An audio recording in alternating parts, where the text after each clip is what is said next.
అందరికీ నమస్కారం. మీరు వినబోతున్న కథ అనుకోని అతిథి 16వ భాగం. దీపాలి షూటింగ్ కోసం వెళ్ళి 15 రోజులవుతుంది. ఇంక చూడకుండా ఉండటం అశ్వథ్ వల్ల కాలేదు. వెంటనే దీపాలి కోసం వచ్చేశాడు. దీపాలి మొహాన్ని తన దోసిల్లోకి తీసుకొని ఎలా ఉన్నావు అని అశ్వథ్ అడుగుతుంటే అతను ఎంతగా మిస్ అయ్యాడో అతని కళ్ళల్లోనే కనిపిస్తుంది. అశ్వథ్ కళ్ళని, ముక్కుని, చెంపల్ని, పేదాల్ని, తనకి ఎప్పుడూ ఆశ్చర్యంగా అనిపించే చెవిరింగు లాంటి పుట్టుమచ్చని ఒక్కో భాగాన్ని తనివి తీరా చూసి అశ్వథ్ అని ఆతృతగా పిలిచింది దీపాలి. ఏంటి అన్నట్టు మొహంలోని భావాన్ని పలికించాడు అశ్వథ్. ప్రేమని కళ్ళతోనే చూపించి తల చిన్నగా అటూ ఇటూ ఊపుతూ పిలవాలనిపించింది. అతని చేతిని పట్టుకొని పక్కనే నిలబడింది దీపాలి. దీపాలితో కాసేపు మాట్లాడి డైరెక్టర్ దగ్గరికి వెళ్ళి ఆమె యాక్టింగ్ గురించి, సరిచేసుకోవలసిన విషయాల గురించి అడిగాడు అశ్వథ్. డైరెక్టర్ దీపాలిని పొగుడుతూనే ఉన్నాడు. ఎక్కడా ఎలాంటి లోపాలు చెప్పలేదు. శిరీష్ లాంటి పెద్ద యాక్టర్స్ పక్కన కూడా ఎలాంటి లోపం లేకుండా చేస్తుందని గొప్పగా పొగిడేసరికి తన భార్య నైపుణ్యం గురించి విని మనసులోనే ఉప్పొంగిపోయాడు అశ్వథ్. మిస్టర్ అశ్వథ్, మీకో విషయం తెలుసా? మీ భార్య అని చెప్పటం కాదు, కానీ మొన్న ఒక సీన్ తీశాం. అందులో ఆవిడ కాస్ట్యూమ్ దాదాపు బెగ్గర్కి దగ్గరగా ఉంటుంది. మొహమంతా డీగ్లామర్గా కనిపిస్తుంది. చినిగిపోయి మాసిపోయున్న బట్టలతో షూటింగ్ చెయ్యాలి. అలాంటి కాస్ట్యూమ్కి టాప్ పొజిషన్లో ఉన్న ఏ హీరోయిన్ కూడా ఒప్పుకోరు. కానీ మిస్సెస్ అశ్వత్థామ అది ఒప్పుకోవటమే కాదు, ఆ రోజు సీన్ని పండించేశారు. అది చెత్తబుట్టలో దొరికిన బ్రెడ్ ముక్క ఉంది చూశారు, అది బాధతో ఏడుస్తూ తినాలి. మూవీ రిలీజ్ అయ్యాక మీరే చూస్తారుగా, కన్నీళ్లు పెట్టకుండా ఉండలేరు. డైరెక్ట్గా చూసిన మాకే ఏడుపు వచ్చేసింది అని డైరెక్టర్ చెప్తూ ఉండగా చాలా త్వరగానే యాక్టింగ్ నేర్చుకుందని దూరంగా కనపడుతున్న దీపాలిని మెచ్చుకోలుగా చూశాడు అశ్వథ్. మౌనిక ఎప్పటికప్పుడు షూటింగ్లో విషయాలు అశ్వథ్కి చేరవేస్తూనే ఉంది. దీపాలి కూడా ప్రతిరోజు ఫోన్ చేస్తూనే ఉంది. అయినా సరే అతనే స్వయంగా వచ్చి దీపాలిని చూసేంతవరకు మనశ్శాంతిగా అనిపించలేదు. మార్షల్ ఆర్ట్స్ నేర్చుకుంటుంది అని తెలిసిన దగ్గర నుండి ఆమె ఒంటికి తగిలే గాయాల గురించి తలుచుకుని భయపడ్డాడు. కానీ దీపాలి తను స్వయంగా నేర్చుకోవలసిన పరిస్థితి కాబట్టి దాని గురించి మాట్లాడకూడదు అనుకుని అన్ని రోజులు దీపాలికి దూరంగా ఉన్నాడు అశ్వథ్. ఆ రోజు షూటింగ్లో అశ్వథ్ కూడా కూర్చున్నాడు. షూటింగ్కి సంబంధించిన వస్తువు ఒకటి శిరీష్కి అందివ్వమని మౌనిక చేతికిచ్చి సర్వీస్ బాయ్ వెళ్ళిపోయాడు. మౌనికకి అతని దగ్గరికి వెళ్ళి ఎలా ఇవ్వాలో అర్థం కాలేదు. అతన్ని చూసిన ప్రతిసారి అతను చెప్పిన రహస్యాన్ని దీపాలికి పదే పదే చెప్పేయాలని మనసుకు తోస్తుంటే అతను ఏం చేస్తాడోనని భయం వేసి చెప్పకుండా మనసులోనే దాచుకుని అతనికి ఇవ్వాల్సిన వస్తువు పట్టుకొని వ్యాన్ దగ్గరికి వెళ్ళింది. కాసేపు తటపటాయించి ఇవ్వటానికి భయం వేసి వెనక్కి తిరగబోతుండగా శిరీష్ వెనకాలే ఉన్నాడు. అతని ఛాతికి ఆమె తల తగలటంతో ఓ అడుగు వెనక్కి వేసి, సారీ, ఇది ఇవ్వటానికొచ్చాను అని 2 చేతులతో బాక్స్ని అందించింది మౌనిక. పదే పదే నా వెంట ఎందుకు పడుతున్నావు? ఒక్కచోట ఉండలేవా? ఇది ఇవ్వటానికి నువ్వు రావాల్సిన అవసరం ఏంటి? నా అసిస్టెంట్ ఇస్తాడు అని ముభావంగా చెప్పి ఆ బాక్స్ని తన అసిస్టెంట్కి అందించి షూటింగ్ స్పాట్కి వెళ్ళిపోయాడు శిరీష్. వెళ్ళిపోతున్న అతని వైపు మౌనిక విచిత్రంగా చూసింది. ఎంత పొగరు! నేను పదే పదే వస్తున్నానా?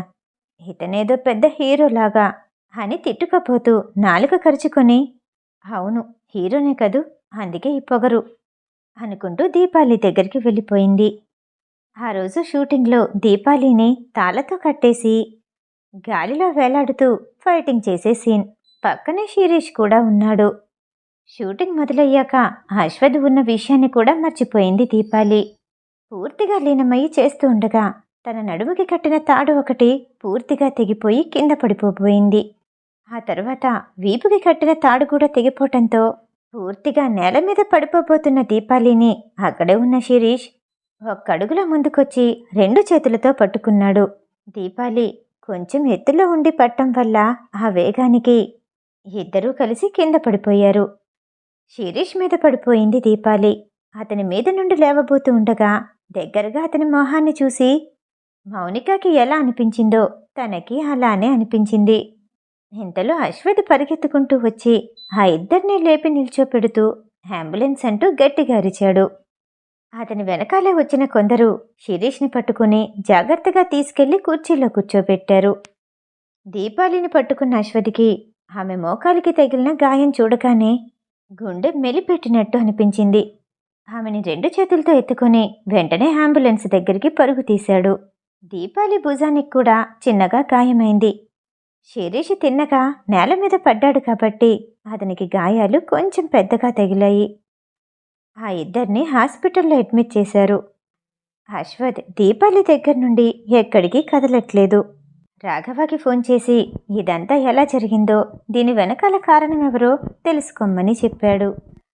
మీరెందుకు ఇంతగా కంగారు పడుతున్నారు? నాకు తగిలిన గాయాలు చిన్నవే అని లెగిసి కూర్చోపోయింది దీపాలి. అశ్వథ్ వెంటనే ఆమె కూర్చోటానికి సహాయం చేస్తూ, ఇప్పుడు లేవాల్సిన అవసరం ఏంటి? కాసేపు విశ్రాంతి తీసుకో అంటూ పక్కనే ఉన్న ద్రాక్ష పళ్ళ కప్పు తీసుకుని దీపాలి నోటికి అందించబోతూ ఉండగా, మిస్టర్ మై డియర్ మేనేజర్, నాకు దెబ్బ తగిలింది కాలికి, చేతికి కాదు అని నవ్వుతూ ఆ కప్పుని అందుకోబోయింది దీపాలి. అశ్వథ్ చేతిని వెనక్కి లాక్కుంటూ, ఆహా, నాకిప్పుడు నిన్ను ప్యాంపర్ చెయ్యాలి అనుంది అంటూ ద్రాక్ష పండుని నోటికందించాడు అశ్వథ్. అంటే ఏంటి? మీరు తినిపిస్తే తినాలి, కొరికితే కొరికించుకోవాలా? దీపాలి షూటింగ్కి బయలుదేరే ముందు అతనిచ్చిన లవ్ బైట్ని గుర్తు చేస్తూ నవ్వింది. అప్పుడు బాధ పెట్టానా? జాలిగా అన్నాడు అశ్వథ్. అతని బొగ్గలు 2 పట్టుకొని అటూ ఇటూ ఊపుతూ, నా బేబీ ఏం చేసినా నాకిష్టమే అంటూ ద్రాక్ష పళ్ళు నోట్లో పెట్టమన్నట్టు నోరు తెరిచింది. షూటింగ్లో ప్రాపర్టీస్ చూసుకున్న అసిస్టెంట్ వెంటనే యాక్షన్లోకి దిగాడు. దీపాలికి కట్టిన తాడ్లు చాలా బలహీనంగా ఉన్నాయి. అవి గమనించకపోవటం అతని తప్పే. కానీ అంతకుముందు చూసినప్పుడు వాటిలో ఎలాంటి లోపం అనిపించలేదు. అందుకే షూటింగ్ టీంకి అందించాడు. కానీ అదెలా జరిగిందో అతనికి కూడా అర్థం కాలేదు. ఫోన్లో రాఘవ అడిగిన ప్రశ్నలకి సమాధానమిచ్చాడు ప్రాపర్టీస్ అసిస్టెంట్. ఇదంతా ఎవరి వల్ల జరిగిందో అశ్వథ్ ఊహించగలిగాడు. కానీ నిర్ధారించుకోవడానికి ఆధారాల కోసం చూస్తున్నాడు. దీపాలి పక్కనే ఉన్న అశ్వథ్ వైపు చూసి, మిస్టర్ శిరీష్ ఎలా ఉన్నారు? అతని దగ్గర ఎవరైనా ఉన్నారా? అడిగింది దీపాలి. అతని అసిస్టెంట్ మేనేజర్ షూటింగ్ స్పాట్లోనే ఉన్నారు. మోచేతి దగ్గర మైల్డ్గా ఫ్రాక్చర్ అయింది. నిన్ను కాపాడినందుకు బదులుగా మౌనికాని చూసుకోమని పంపించాను. దీపాలి, అతనెవరో కాదు, నా కజిన్. నాకంటే కొన్ని రోజుల ముందు పుట్టాడు, అంతే. ఇద్దరు మాట్లాడుకుంటూ ఉండగా డైరెక్టర్, ప్రొడ్యూసర్, ఇంకా కొంతమంది ముఖ్యమైన వ్యక్తులు గది తలుపు కొట్టడంతో లోపలికి రమ్మన్నట్టు చూశాడు అశ్వథ్. అతని కోపాన్ని చూస్తుంటే వాళ్ళందరికీ భయంగా అనిపించింది. దీపాలి వాళ్ళని చూసి చిన్నగా నవ్వుతూ తల ఊపగానే డైరెక్టర్ తేలిక పడుతూ, ఇలా జరుగుతుందని మేము ఊహించలేదు. షూటింగ్ మొదలైన కొద్ది రోజులకే ఇలా జరగటం మాకు బాధగానే ఉంది అని ప్రొడ్యూసర్, డైరెక్టర్ అంటూ ఉండగా, తప్పు నిజంగా ఎవరు చేశారో త్వరలోనే తేలుతుంది, ఇన్వెస్టిగేషన్ జరుగుతుంది అదే కోపంతో చెప్పాడు అశ్వథ్. నా గాయాలు చిన్నవే, 3 రోజుల్లో షూటింగ్కి వస్తాను అని డైరెక్టర్ని చూస్తూ చెప్పింది దీపాలి. అతను అనుమానంగా అశ్వథ్ వైపు చూడగానే అశ్వథ్కి దీపాలి గురించి తెలుసు కాబట్టి, మిస్టర్ శిరీష్ కోలుకోవటానికి టైం పట్టొచ్చు. అప్పటి వరకు సపోర్టింగ్ క్యారెక్టర్స్తో తీయాల్సిన సీన్స్ ఉంటాయి కదా, వాటిని తీయండి అని మృదువుగా చెప్పాడు అశ్వథ్. అమ్మయ్య అంటూ డైరెక్టర్, ప్రొడ్యూసర్ గట్టిగా ఊపిరి వదిలారు. ఆ రోజు సాయంత్రానికి షూటింగ్లో చాలా మార్పులే వచ్చాయి. జరిగిన సంఘటన గురించి రకరకాల మాటలు వినపడటంతో డైరెక్టర్కి ఇబ్బందిగా అనిపించింది. మరోవైపు అశ్వథ్ జరిగిన విషయాన్నంతా తన పాత అసిస్టెంట్ భరత్కి చెప్పి అతను చెయ్యాల్సిన పనులన్నీ చెప్పటంతో అశ్వథ్ మీద గౌరవాన్ని చూపిస్తూ భరత్ అతను చెప్పిన వాటిని చేయటానికి సిద్ధమయ్యాడు. శ్రీకృతి దీపాలికి ఫోన్ చేసి తన ఆరోగ్యం ఎలా ఉందో తెలుసుకుంది.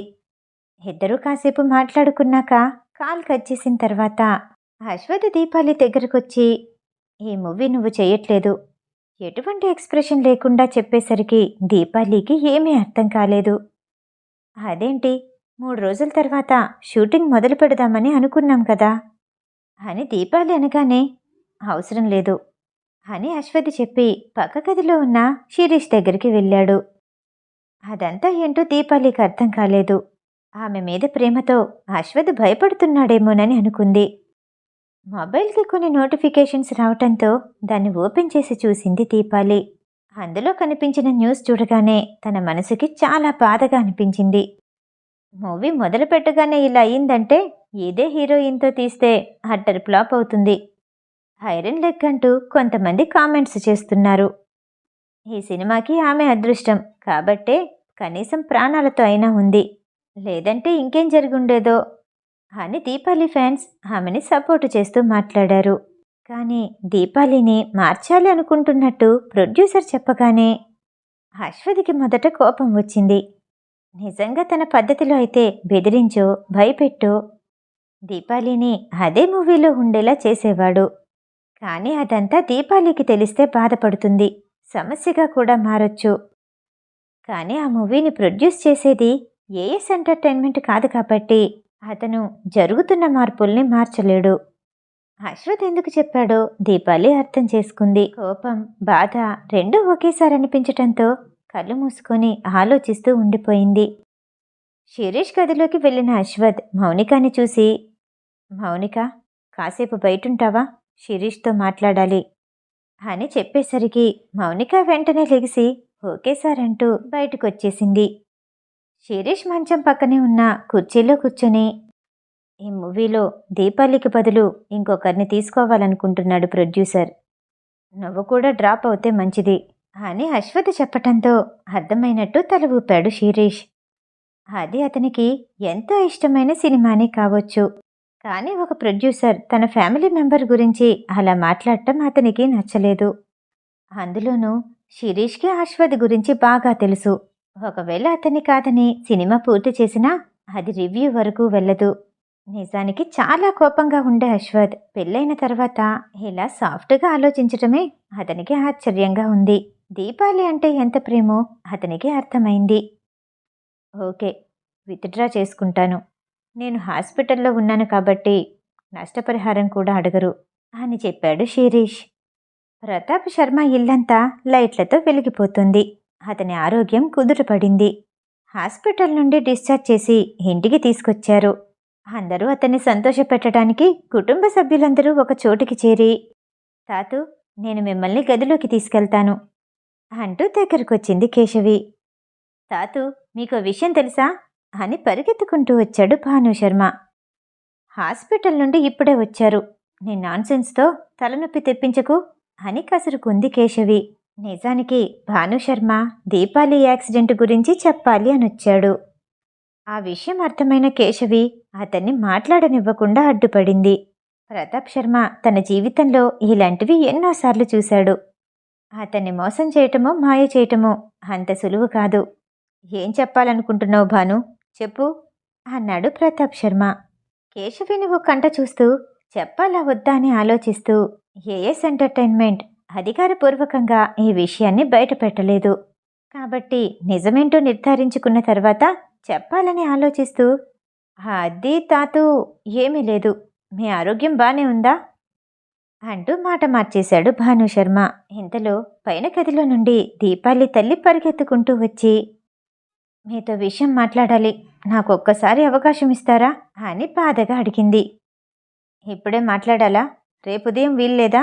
ప్రతాప్ శర్మ సీరియస్గా అనేసరికి, ప్లీజ్ మామయ్య, ఇది నాకు సంబంధించిన విషయం కాదు, దీపాలికి సంబంధించిన విషయం.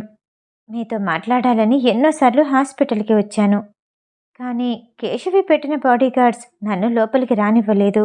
అందుకే ఏమీ చేయలేకపోయాను. ఇంటికొచ్చాక మాట్లాడదామని ఓపిగ్గా ఎదురు చూస్తున్నాను అని దీపాలి తల్లి చెప్పేసరికి, ఏం జరిగింది? దీపాలికి ఏమైంది అని గట్టిగా అడిగాడు ప్రతాప్ శర్మ. షూటింగ్లో ఏదో యాక్సిడెంట్ అయిందని విన్నాను. తన ఆరోగ్యం ఎలా ఉందో తెలియట్లేదు. అసలు బ్రతుకుందో లేదో. మిగతా మాట నోట్లో నుండి రాక చేయట్టు పెట్టుకుని ఏడ్చేసింది దీపాలి తల్లి. వెంటనే కేశవి ఓ అడుగు ముందుకు వేసి, తాతూ, బాధపడాల్సినంతగా ఏమీ జరగలేదు.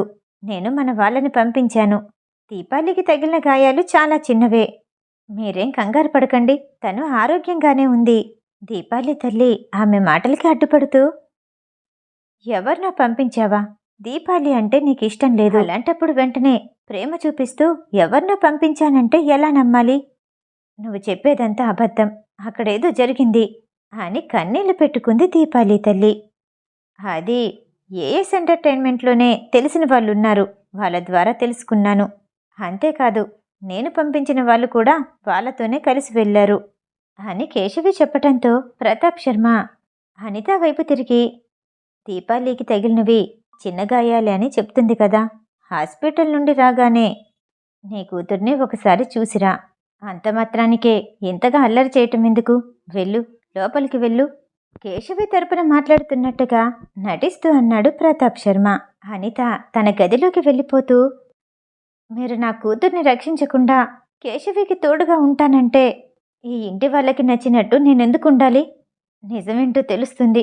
ఆ తర్వాత మీరే బాధపడతారు. కన్నీళ్లు కారుస్తూ ముక్కు తుడుచుకుంటూ తన గదిలోకి వెళ్ళిపోయింది దీపాలి తల్లి. తాతూ, వెళ్దామా? ప్రతాప్ శర్మని అతని గదివైపు నడిపించింది కేశవి. ఆ తర్వాత కేశవి ఆమె భర్తతో కలిసి గదిలోకి వెళ్ళిపోయిన తర్వాత భానుశర్మ నెమ్మదిగా ప్రతాప్ శర్మ గదిలోకొచ్చాడు. నువ్వెప్పుడు నన్ను నిరాశపరచవు. మనమెప్పుడు నిజాయితీగానే ఉండాలి. చేసే పనిలో నిబద్ధత ఉండాలి. ఇప్పుడు చెప్పు, దీపాలి ఎలా ఉంది? భానుతో కాసేపు మాట్లాడిన తర్వాత అడిగాడు ప్రతాప్ శర్మ. పర్వాలేదు, అంతగా గాయాలేమీ తగల్లేదు, మైనర్వే అని చెప్పాడు భాను. ప్రతాప్ శర్మ కాసేపు ఆలోచించి, భాను, నీకు మ్యూజిక్ అంటే ఇష్టమని నాకు తెలుసు. నేను అంగీకరించాను కాబట్టే నువ్వు బ్యాండ్ పెట్టుకున్నావు. నువ్వు కూడా ఎంటర్టైన్మెంట్ ఇండస్ట్రీలోకి వెళ్తానన్నావు. కానీ ఆపాను. నీ కళ్ళతో నువ్వే చూస్తున్నావుగా ఏం జరిగిందో. దీపాలి తిరిగి రావాలని ఈ తాతు ఎంతగా కోరుకుంటున్నాడో మీకు తెలుసా? కానీ నాకు విశ్రాంతి లేకుండా పోయింది. అందుకే నీతో పాటు బ్యాండ్లో చేరి కాసేపు డ్రమ్స్ కొడతాను అంటూ సరదాగా నవ్వాడు ప్రతాప్ శర్మ. అతను మాట్లాడుతుంటే మొదటిసారిగా బాధ్యత అంటే ఏంటో భాను శర్మకి అర్థమైంది. గదిలో వాళ్ళిద్దరూ మాట్లాడుకుంటూ ఉండగా బయట బాల్కనీలో కేశవి ఎవరితోనో ఫోన్లో రహస్యంగా మాట్లాడుతోంది. మేడం, మీరు చెప్పినట్టుగానే అంతా చేశాను. రూమర్స్ కూడా నేనే సృష్టించాను అని అటువైపు నుండి అనేసరికి, అది సరిపోదు, ఇంకా చెయ్యాలి. ఆమెతో పాటు అశ్వథ్ పరువు కూడా పోవాలి. వచ్చే రూమర్స్ ఎలా ఉండాలంటే మళ్ళీ మూవీలోకి వెళ్ళాలంటే భయపడేలా ఉండాలి అని గుసగుసగా చెప్పి ఫోన్ పెట్టేసి లోపలికొచ్చింది కేశవి. ఆమె తన గదిలోకి వెళ్ళబోతూ ఉండగా భానుశర్మ అడ్డొచ్చాడు.